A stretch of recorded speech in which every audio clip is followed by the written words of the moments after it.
గోపన్న చాలా మంచి పనులు చేశాడు అని మీరు అంటున్నారు. మరి వాళ్ళ మిస్సెస్ కి సునీత గారికి టికెట్ ఇచ్చారు కాబట్టి మరి ఇక్కడ నవీన్ యాదవ్ కూడా గట్టిగానే ఉన్నాడు కదా కాంగ్రెస్ పార్టీ నుంచి. పర్లేదు, ఆయన కూడా చేయనండి, దాంట్లో ఏమి అభ్యంతరం లేదు. బీజేపీ కూడా చేయనండి, ఎంఐఎం పార్టీ చేయనండి. ఇక్కడ మాది మాకు నడుస్తుంది, వాళ్ళది వాళ్ళకు నడుస్తుంది, ఎవరిది వాళ్ళకు. నేనైతే గోపీపడి ఉన్నా, నేను ఉన్నానంటే ఆయన నాకు పైసలు ఇస్తలేడు, అభిమానం.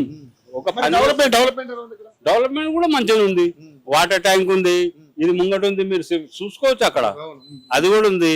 ఫంక్షన్ హాల్ ఉంది, గ్రౌండ్ కట్టింది, వాళ్ళ ప్రేళ్ళని కదా కట్టింది.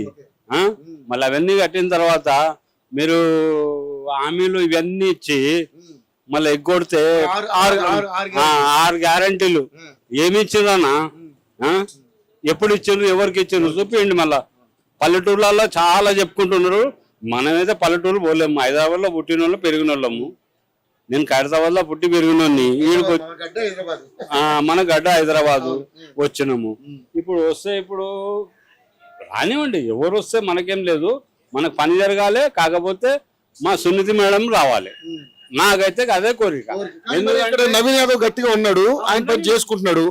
మరి కాంగ్రెస్ పార్టీ 6 గ్యారెంటీలు అంది, అందులో కొన్ని వరకు కొన్ని ఇచ్చింది. ఏం కొన్ని ఇచ్చింది, ఏమి ఇచ్చింది?